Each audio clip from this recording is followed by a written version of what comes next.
space that used to be a uniquely American space. The arcade, the video arcade, the family arcade. It's a place where friends and family would come, and it replaced in many ways the circus.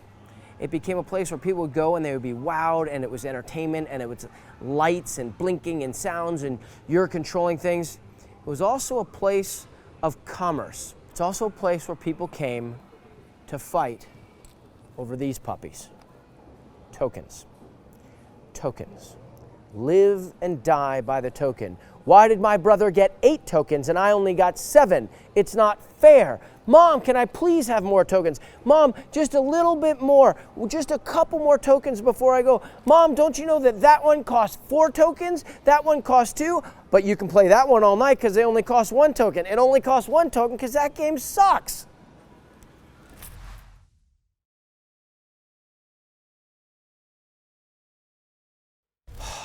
You know, it's hard to start talking about an early video game experience by picking just the first one. I almost don't, it's Pong. It would have been Pong. Actually, I remember a kind of tan box with a wheel on the top. And maybe that wheel moved the Pong paddles, but it might have done other things too. You know, I had older brothers.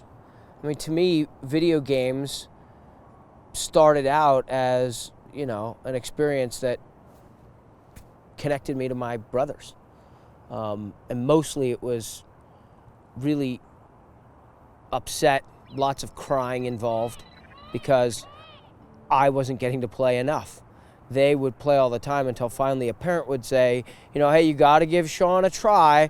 And then finally they'd be like, okay, here, fine. And you get the thing, and the way they had it set up and calibrated with the, you know, thing the way it was, and it was over in 2 seconds. Okay, you had your turn, and they take it back. So to me, early video games were it was a traumatic, a scarring experience, really. I think, you know, that was before the time of, you know, you stop watching so many video games or you know, it's going to rot your brain out. That was a time of like, we'd love for there to be enough video games to get all of the kids to shut up.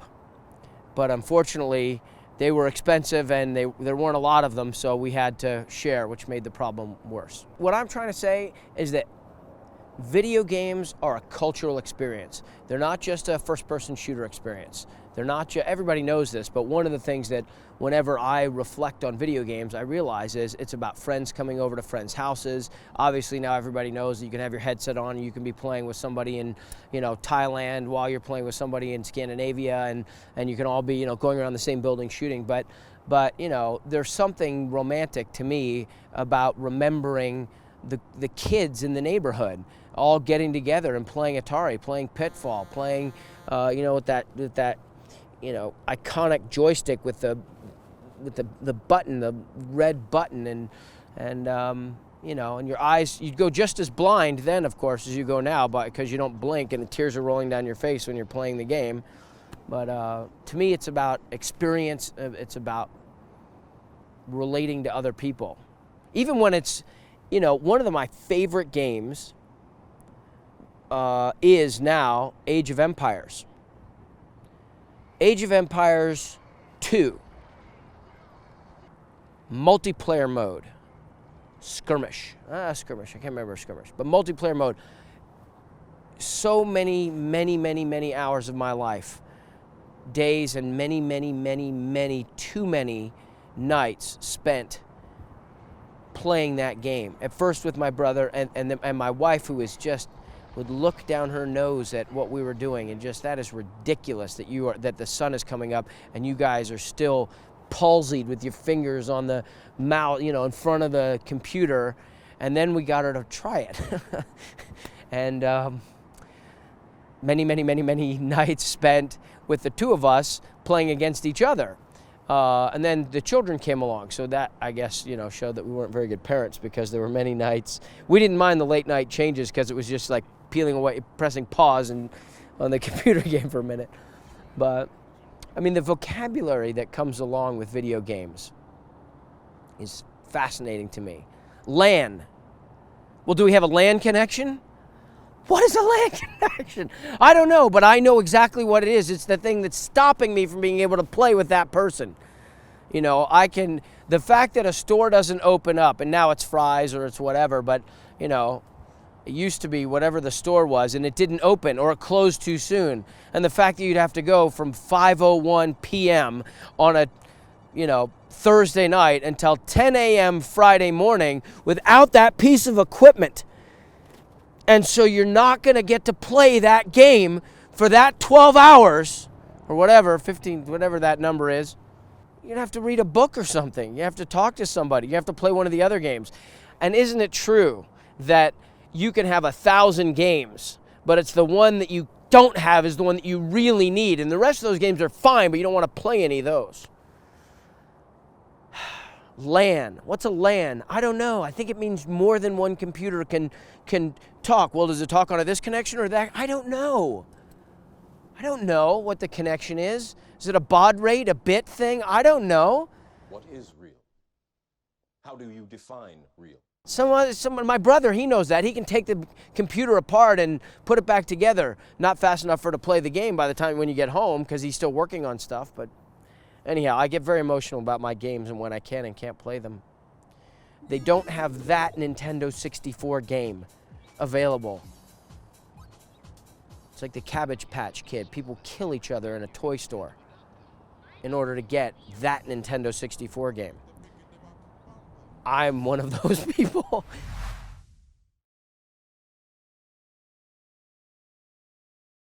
Every single game that you could name that I've played, that everybody's played, you have an emotional pulse, right? Dragon's Lair, my favorite. Absolute favorite game. No question about it. Dragon's Lair. Left, left, up, right. I know the pattern. I know the pattern of that game. And I remember the feeling of standing on the sawdust on the floor in Regular John's Pizza. A lot of the kids were out playing on the old-fashioned firefighter and eating lollipops and drinking soda pop. Not me, man. I was at Dragon's Lair, you know, begging for more quarters. Begging for more quarters. So that's Dragon's Lair. Whatever. What you name it. Donkey Kong. Donkey Kong. Thousands of dollars dumped into Donkey Kong. You can get Donkey Kong on the computer now? Are you kidding me? I've stared at my computer. I'm supposed to be working. I'm in college, staring at my computer, realizing that as much or as long until my fingers fall off, my eyeballs drop out of my skull, I can play Donkey Kong. When the fourth game of Donkey Kong meant everything. It meant mom and dad were either tired enough of you bugging them or feeling generous enough or whatever that you could get that fourth game of Donkey Kong. And if the barrel hit you on the second level, it was, I don't want to say suicide inducing, but pretty awful because then it was over and there's no way you're going to get a fifth game. So every game that you can think of, that you can imagine, has an emotional resonance. A split second, what do you think of this? Throw me the name of a game. Pitfall, okay. Frustrating, the alligators, okay. Back, grab, okay. What else? Give me another one. Adventure. Don't even remember Adventure. Which one's Adventure? Was that the one that was like Dragon's Lair? Ambivalence, right? Another game. Q*bert. Q*bert. Everywhere you'd go, there was Q*bert. It was totally available to play, and you could kind of figure it out. So I play it, but I never really liked Q*bert. That's it. That's an honest, emotional thing. What else? This is a video game I'm talking about. What else? Asteroids. Oh, spinning, headache. You're always dying. Asteroids, no. Pac-Man. Fine. Pac-Man, fine. Mrs. Pac-Man, somehow more interesting to me. That blue level where you could go to the thing and you can go top and bottom, and there's a U at the top and the upside down U at the bottom. I like Mrs. Pac-Man. And the little videos in between. That was okay. Dig Dug was okay. I could do it. Blow, blow, blow, blow, blow, pop. Moving over, moving. I had a fighting chance with Dig Dug. So I like Dig Dug. What else? Come on. Galaga, okay. What else? Super Mario Brothers. In the arcade, not so much. At home, on one of the different early platforms, hated it at first and then grew to love it. And now with my kids, with the Wii and Mario Kart driving with the... Love it.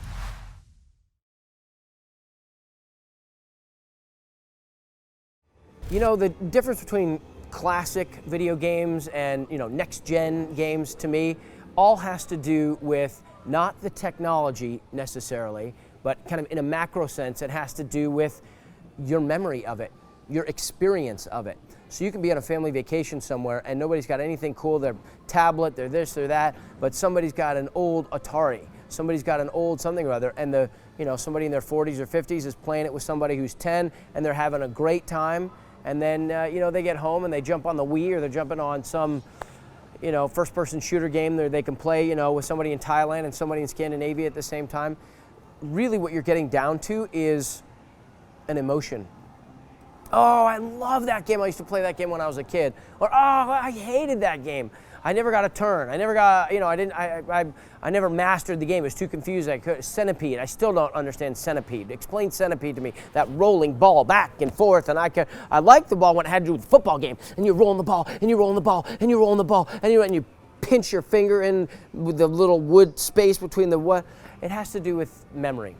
And so new games that challenge you, that make you, that use your brain differently, games like, for me it was Command and Conquer, but any of the real-time strategy games, those, they engage the brain in a different way. But for me, if you want to say what's the difference between classic retro games and newer games, it's about how do you feel when you think about when you played it, whether it was this morning or 30 years ago. You could go down a whole list of games to me, and the second you make the sound of the name of that game, I have an immediate emotional reaction. So that powerful reaction, a lot of times that you love it, becomes a part of my life, my narrative, my biography.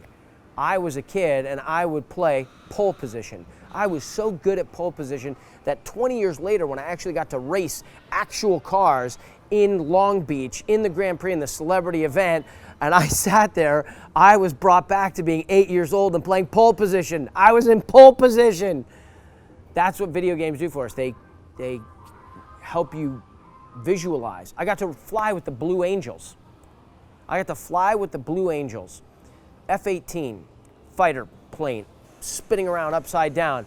And afterwards, the pilot said, you're really good at that. How come you think you're so comfortable?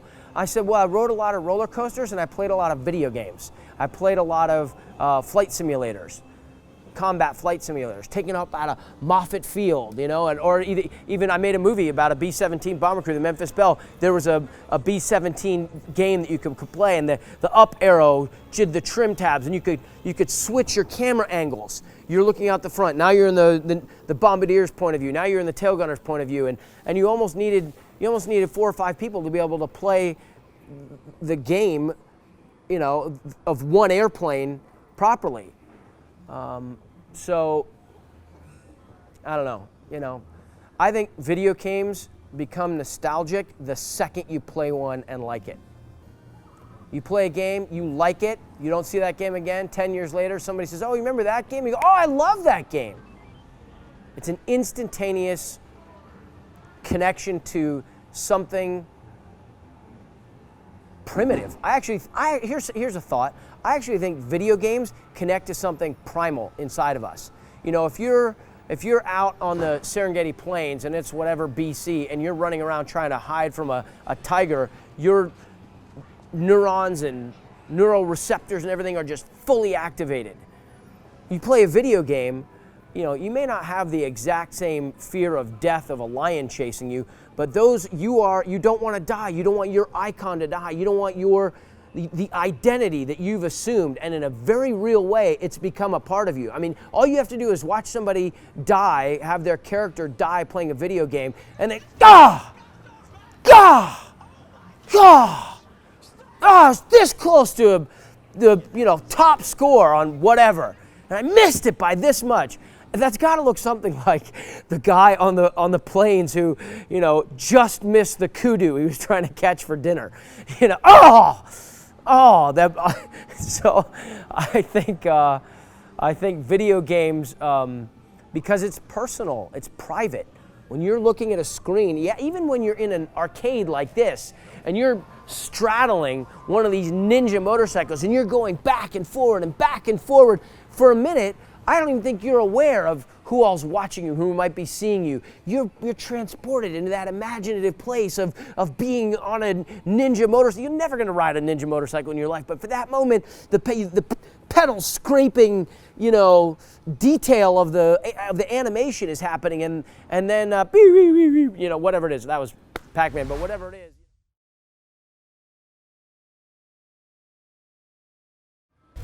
Movies, novels, comic books, video games, some blogs, and a lot of other ways on the internet. Storytelling is very similar. It's very, very similar. It's probably more alike, kind of structurally, than it is different. You're introducing. If you read some wonderful, you read Mark Twain, or and you read Tom Sawyer. At the end of it, you loved it so much you want to start over at the beginning, and re-experience that book and go back to those places and relive your relationship to the characters and be moved. Lord of the Rings, you read through Lord of the Rings, and there's always something different to find, something you didn't quite remember. Video games are actually the same. It's every 45 seconds to 5 hours, depending on what platform you're playing on. But you go into Dragon's Lair and you're the knight or whatever, and that character, there's an experience. He's going through a journey. He's trying to get up that jump onto that falling disc. He's trying to. You know what I mean? And then you die, so you go back and you want to relive it again. And what's different this time isn't necessarily the background that's going by you. What's different is the outcome. Are you going to make it as far? So I would think from a pure storytelling perspective, the biggest difference is that from most video games, for the last 50 years, it's changing now. But for most video games, the designers have to look at it from one perspective. They have to look at it from the perspective of the person playing the game. So it's very, very rare. Certain games you can actually toggle between different points of view, even, or different characters within a story. Now it's very common. You can play the dwarf, the elf, the wizard, the hobbit. You can play any one of those things, and people now, the human mind is, the expectation is that we have that ability to jump back and forth. But for a long time, from a narrative perspective, you had to service the self. It's almost a too much. It's almost too much now. There's too much choice. There's too much. The imagination can be serviced too well. So people are having to reorient themselves. And you talk to people who think, well, it's not like the classic literature. And no, it's not. It's not Isaac Asimov. It's not Sir Arthur Conan Doyle. But it's 150 guys in Culver City. And they're in an office building where they come in and out every day, and they've got they look like Gollum. Their eyes are bulging, and they can't, their fingers are gnarled from what they're creating. But I think we've arrived at a place now where the game player can be just as sophisticated as the 19th century novelist.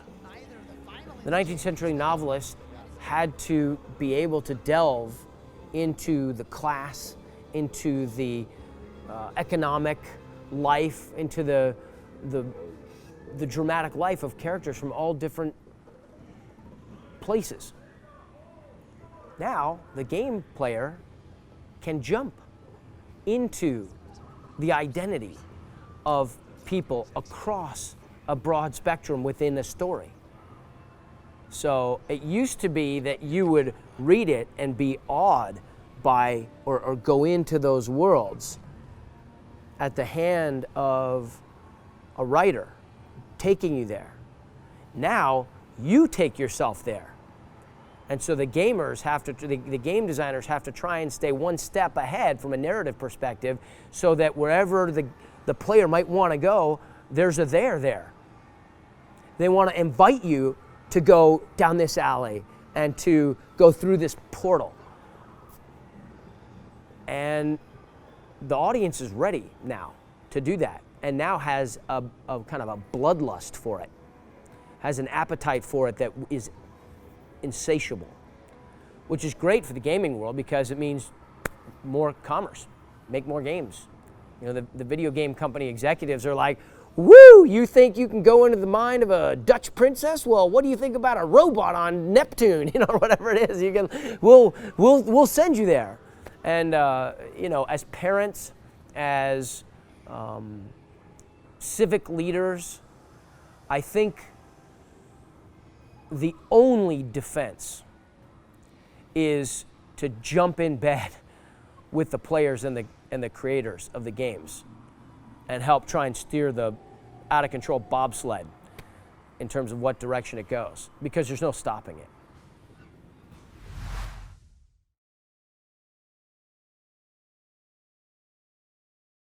You know, for the longest time, working in movies and television, the conversation in the development world, you know, with agents and managers and producers and executives and those kind of filmmakers, directors, was, you know, it's show business. It's art and commerce. You know, video games add, and there's always science and development in movies. That's what those technical awards are that nobody watches at the Oscars. You know, those bald, long, gray-haired people who spend their entire life figuring out how to get an audio system to do this, to sample, whatever it is, you know, and it's kind of in the background. Video games are totally different. Video games now, the artists are the scientists are the artists. The commerce must understand the science must understand the commerce. It's a trifecta that you can't separate. So, you know, when you ask me the question, are video games more art than science, my impulse is to say art, 100%, not 99%, 100% art, because the science is art. You know, my brother is a very, very sophisticated programmer and designed games before he became a grown-up and started working on other things. And what he would do, he was working in the late 70s on 3D with Texas Instruments or whatever, his Apple, the one with the triangle thing. He would sit there in his apartment right after he moved out of the house, and I'd go and sit there and watch him, and he'd have a blue line and a red line, and he would move the blue line and the red line around. And first of all, I had no idea how he created a line, but he would writing code. You know, he'd press escape and then he'd go into lines of code, and then he'd come back, and then I don't know where he got them, but he would make like tinted blue square, tinted red square, and he'd hold them up. You know, he'd paper clips on his hat. You know, could he lay the blue and the red on top of each other, and could he make it? And this is poetry. It's poetry, watching a guy spend his time like that.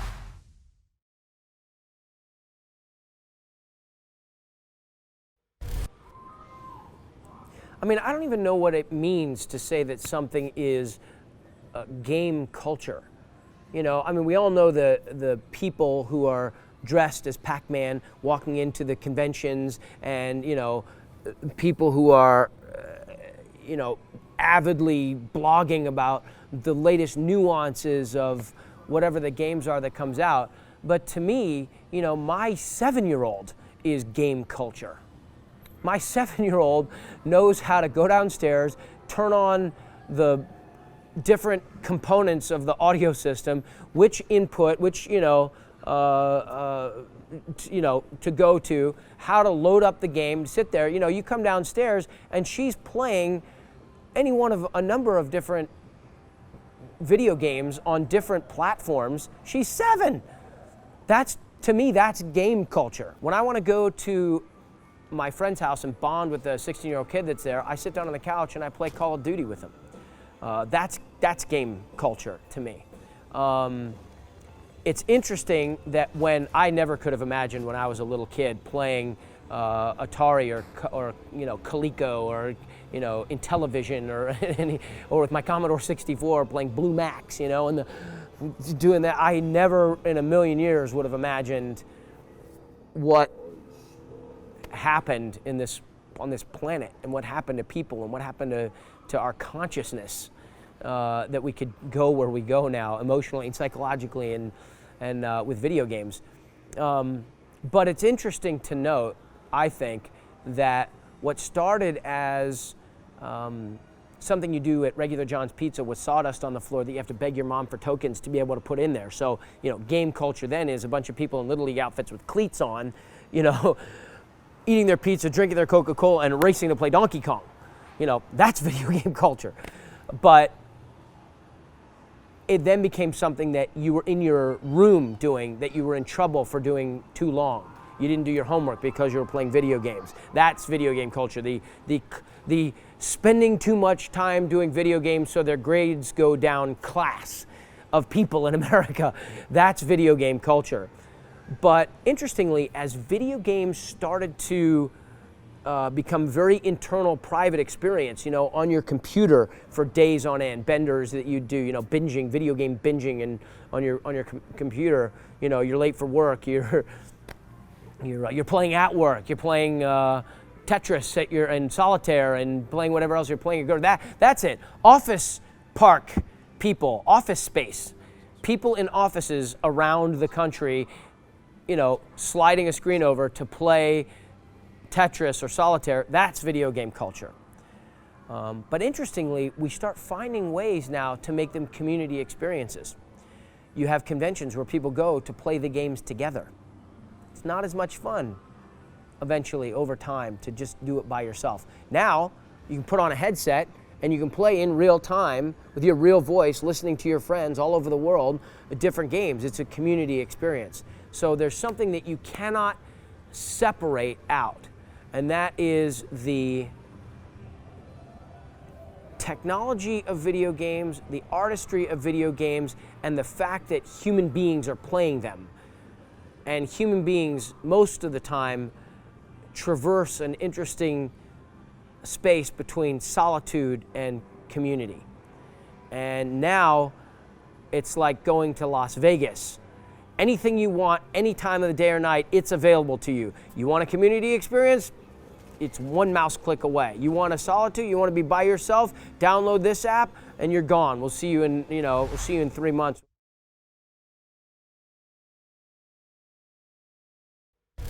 Here's the thing: the boom and bust cycles of video game commerce, I suppose they affect me now at this point in my life since Lord of the Rings, since I can do voiceovers, and if there are fewer games being made, maybe I won't have as many opportunities to make money. But as a player, as a consumer, back in '84, whenever the big crash was, didn't bother me. There are new games coming out all the time, and there's games that you love and there's games that you don't like, and you end up not playing the games you don't like. But if the new production cycle isn't met, by somebody's fiscal quarter, I'm just gonna go back and play the game I already liked. It's a very, the democratization of video game players is out there. I mean, families probably don't feel that way because they spend a lot of money, particularly at the holidays, buying expensive games for their kids or for themselves or for people they know or their kids. And it's a great thing. I'm gonna spend $30, $50, $60, $80. I don't even know how much they are anymore. I'm gonna spend that amount of money for this. That's a gift, right? So that element of commerce is there, but once video games become a part of our collective history, they're there. You can get them online now. You can get them you go to any garage sale. Go to garage sale, pick up an Atari. There's 15 games I don't remember from Atari. Well, that's all right. You can Craigslist that. Boom. You go on, and for $9, you just got that guy's entire collection of 150 Atari games. Okay. It's going to come back around again. The fact is that there is innovation constantly happening. Everybody knows it. You can't believe what you're seeing all the time with new games that are, somebody just came up and said you should play mini golf on your iPad. It's a multiplayer. So I'm about to get on a plane and go to Japan. He's going to stay here in Alabama. But now that we know each other, we can play mini golf back and forth in real time across the world. What? The fact that retro games are instantly accessible on the computer, and as are the new most expensive games that are coming out that they're spending millions of dollars advertising and creating and everything else, they exist simultaneously side by side so you can consume them. They all take amounts of your time. That feeling, that zeal that you have to play this game. Doom, I have to play, this is the next thing, we can't wait, whatever. That passion that people have is always there. And when that passion is there, commerce is going to find a way to service it. So, you don't have to wait too long when there's a collapse in the video game marketplace, or when some gaming company just spent the most amount of money that's ever been spent on a game ever, and nobody liked it, and so now all those executives are out of work and all those things. You know what? You walk through E3, you walk through Comic-Con, you walk through, many, many places around the world, and the consumer's just fine. They know it's going to come back around.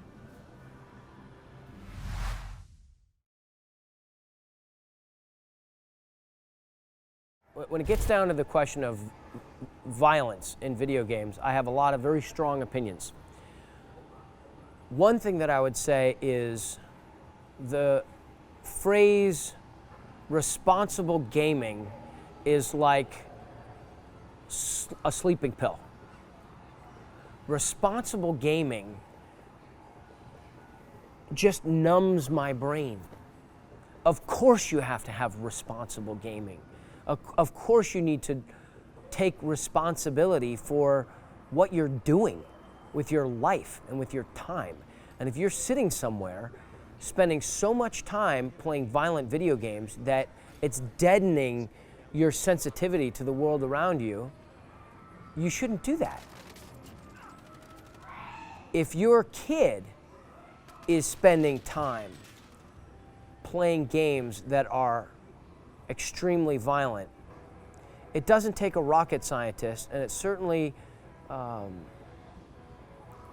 it's very clear that parents need to be not just vigilant, but exceptionally involved in what it is that their kids are doing. The funny thing is that as a father of 3 daughters, many of whom like video games, they like it when you participate. So if they happen to like something that you hate, you kind of gotta make a decision. It's hard to just, lob hand grenades into your kids. Stop doing that. Don't do that. You need to turn that off. Whatever.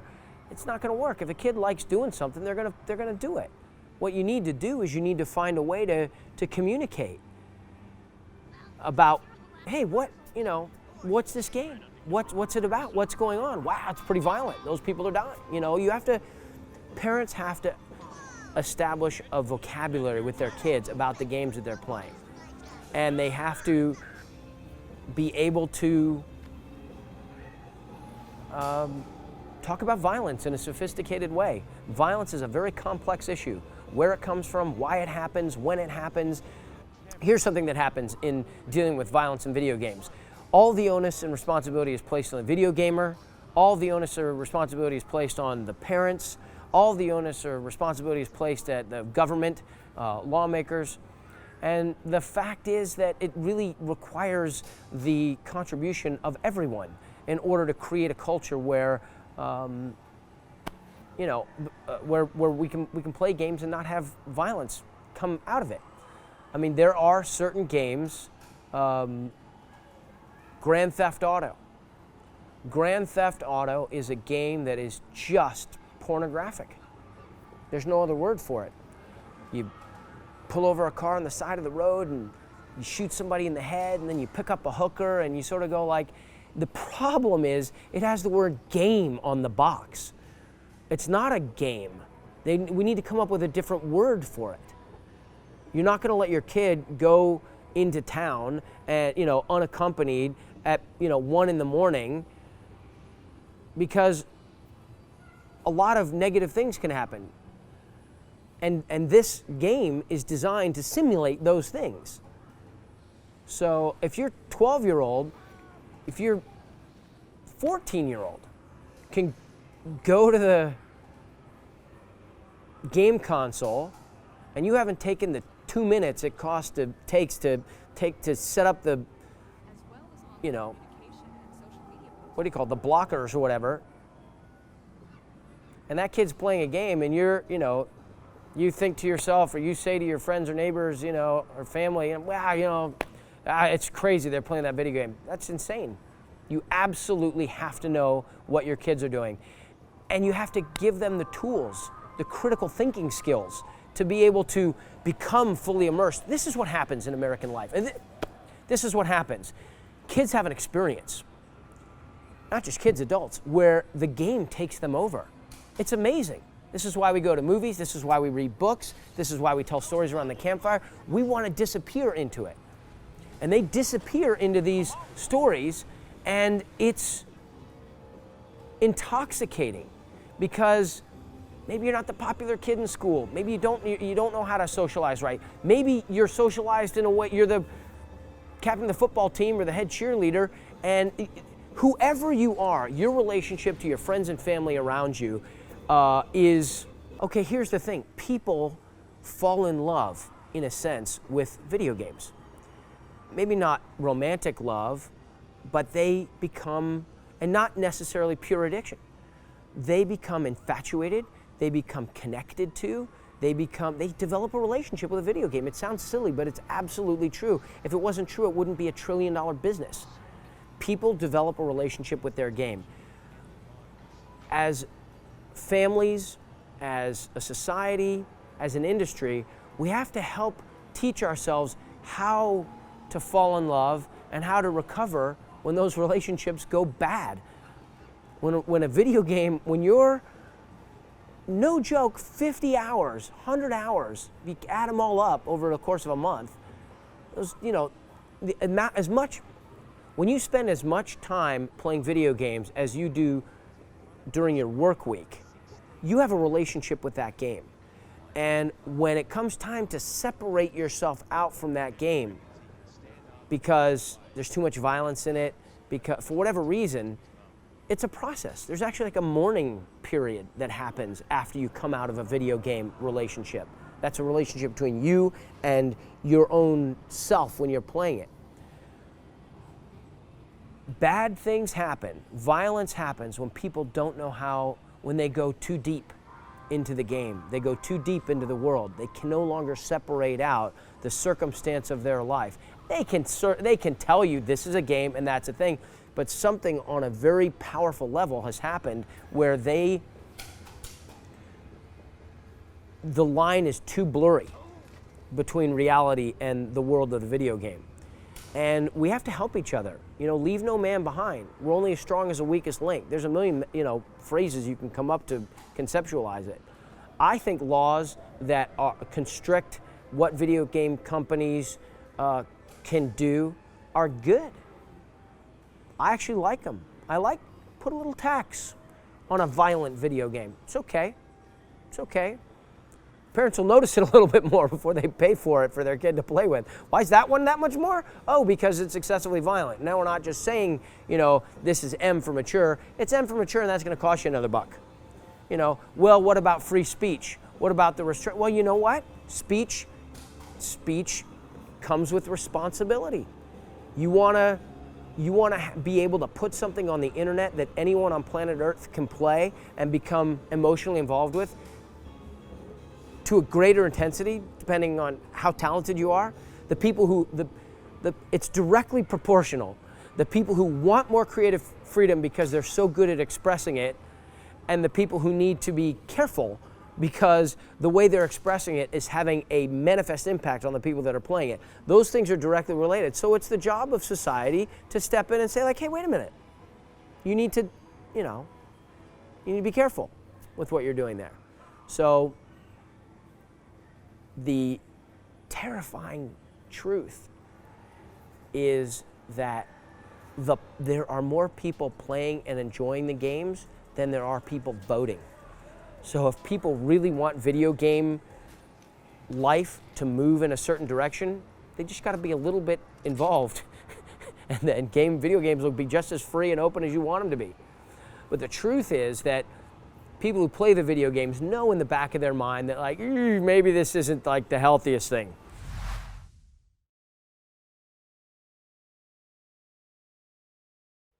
I'm not really afraid of anything when it comes to where video games are going to go in the next 10 years because the writing's already on the wall. Parents' eyes are wide open. The government is actively having to respond to violence issues. So, regulating, helping, control the means of violent communication. That's all. That process is undergoing. What are my hopes? I mean, it's really exciting. It's everybody wants to say it's the it's the new frontier. Video games are the new frontier. Computer science is the new frontier. Game design is the new frontier. I always hear people say roughly the same thing when it comes to anticipating the progress of video games, and that's that it's going to become it's so real. People are going to become totally immersed in it. They're going to be able to decide which way it goes. I kind of see it now because I'm close enough to them, having acted in voiced games, having been a character in different games. They're teams. You could almost look at the video game industry and the future over the next 10 years of video games the way you look at Major League Baseball. You've got these franchises of really smart, really creative, really hardworking people who are churning out these games. It takes large teams of people to do it. So you could root for them. You could take out stock in them, literally, with what the public games companies you can purchase stock on the marketplace, but you can chart them, you can watch them. And you can know 18 months out that group of people, with these great designers who've been brought in, they're working on this product, and you can kind of root for them. And then they have personnel changes, or they move the game in a different direction. So I actually think watching the growth of video games is going to become a kind of sport that's more transparent to larger numbers of people, because with the proliferation of video game magazines and video game websites and video game conventions and competitions and and people spending more and more time playing them and learning about them and everything else, I actually think what you have is a consciousness, a new plateau in the collective consciousness of people. They're now aware of not just the fact of video games, but that they're being made. And so I would hope over the next 10 years that people would develop a greater appreciation for what's being done, greater sensitivity, a greater sophistication about what's being done. And I would hope, and I think, and I expect that from the designer's perspective, there will be a greater sensitivity to the audience, both what the audience is going to respond to, but not just like P.T. Barnum or any old kind of huckster.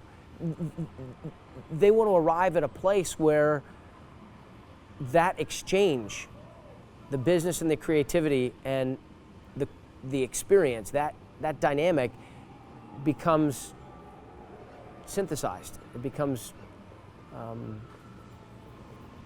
not just reciprocal. The relationship between the game designer and the player has always been reciprocal, but it'll become almost unified. I think that I trust people enough. I trust the public enough to move in the right direction when the right direction is available to them. And I trust that the people making games want to be able to move in the right direction. And then, there's always going to be X-rated movies and X-rated video games that people, can find. But those aren't the games I think are the coolest. What, Mikey from Goonies? In Goonies, all right, in Goonies, Mikey and the Goonies were looking for the pirate treasure so that they could save the Goondocks.